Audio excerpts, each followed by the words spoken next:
Cafe दहिया बड़ा जोर हराता। खड़ा खड़ा बाप रहिल नहीं गोड़ ठहराता। थर थर कापेला दहिया बड़ा जोर हराता। खड़ा खड़ा बाप रहिल नहीं गोड़ ठहराता।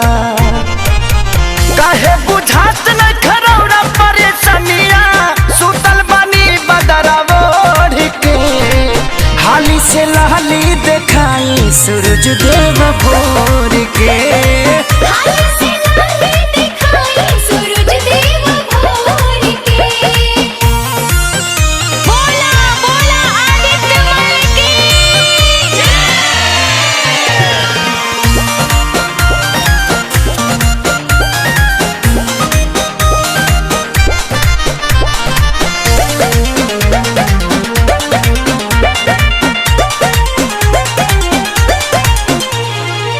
बरती सभा करता अगोरा वाल हो। बाटे खेसारी रूपेश के निहोरा वाल हो। बरती सभा करता अगोरा वाल हो। बाटे खेसारी रूपेश के निहोरा वाल हो। हथवा में सब ही गंगा जल लेके ताके सभे पुरबोर के। हाली से लहली देखाई सूरज देव भोर के।